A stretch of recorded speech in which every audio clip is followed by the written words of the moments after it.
Hello, my name is Shauna Taylor, and I'm here to discuss my PowerPoint presentation on how to develop and retain employees using Lee Cockrell and Patrick Lencioni's tips and strategies from both their books. First, I want to discuss three virtues that Lencioni discusses in The Ideal Team Player. He states that we need to look for these three virtues when we are hiring new employees: humility, hunger, and being smart.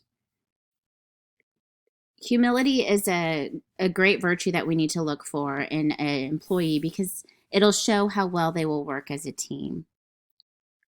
To be humble means that you think of your team's success more than your own personal success.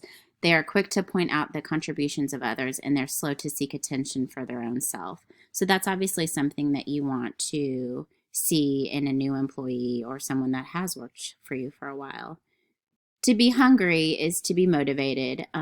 These employees are eager to learn, they're eager to do a good job, and always looking for opportunities to improve. Typically, it is a positive attribute that you see, but it can have a negative impact in a work environment when someone is overly consumed with their job and they take it a little too far. To be smart, Lencioni discusses, it has everything to do with the ability to be interpersonally appropriate and aware. They tend to know what's happening in a group situation and how to deal with others in the most effective way. They're basically very well versed in common sense, and they have a good judge of character. How a leader can assess and develop these three virtues in their team: you need to start with a hiring process. So it's important when you're hiring and interviewing new employees, obviously do it as a team so you can get multiple perspectives. And then I said that I would ask questions about their experience to kind of gain insight on how they react to things, how they report their own accomplishments and failures, and what they plan on contributing to the department once they are hired.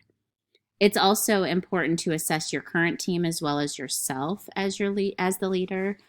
And then when you see that some of your employees are lacking in some of the areas or just kind of need a reboot, it's important to create that culture of constantly learning and growing and provide opportunities that they can improve in these three virtues.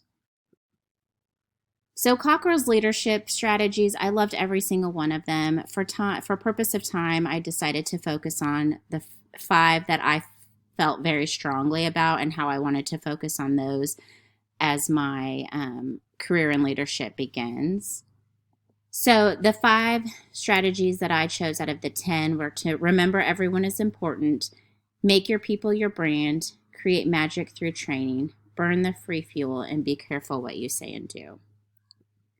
So remember everyone is important. As a leader, it's important to spend time with your staff, get to know them, and allow them to get to know you.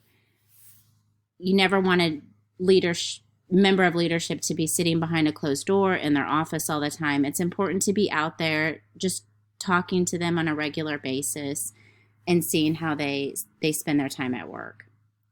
It's also good to give employees decision-making opportunities, allow them to help solve issues and provide input that can increase their success and desire to achieve that success. And then it's also important to create a respectful environment where everyone feels important. When they feel important, they will want to make others feel important. It will trickle down to the patients and family members in the hospital setting. The second strategy, to make your people your brand. This is where we can incorporate Lencioni's three virtues when we're hiring new staff. We want to look for those three virtues. We want to develop those in our current staff. We want to take time hiring and selecting the right team members that will add character and they'll add to your team. It's also important to promote the right people. If your employees see an undeserving individual being promoted, it can negatively impact the work environment and discourage a lot of employees. So it's important to promote the people that embody those characters that you're looking for. And then create an environment of inspiration, motivation, and going above and beyond, because everyone will kind of feed off of each other when they see other team members doing great things. Create magic through training. Cockrell states to give people a purpose, not just a job. When they know why they're doing it and what their impact is, they're more likely to do it and they want to be successful at them. How can they make a difference? I always say with nurses, once they know why they're doing these tasks and interventions, they're more likely to do it and want to do it. And then as a leader, you need to take your job seriously. You never want to stop learning and growing. Always look for opportunities where you can learn more things, learn how to be more efficient, more positive, and continue to teach your staff what you have learned. It's also important to provide feedback on a regular basis. Your staff need to hear what they're doing right and what things need to be improved. And then you need to test competencies to make sure that everyone is at the level of performance that they need to be. Burning the free fuel. This is a great reminder that leadership need to take the time to appreciate, recognize, and encourage their staff. As he says, it's free. It's the hardest thing for leadership to remember to do. I feel like we get so busy and we're constantly fixing problems that it's nice to take the time every day to recognize hard work and appreciate your team. So find ways to share their successes with other team members, whether it's a group email or whether it's a board in the nurses station that shows some great success stories. And then you need to intervene as soon as possible when you do see poor performance. I always say in healthcare, this is life and death situations. You don't want to allow poor performing employees to continue on without knowing it because, big situations can come of that. And be careful what you say and do.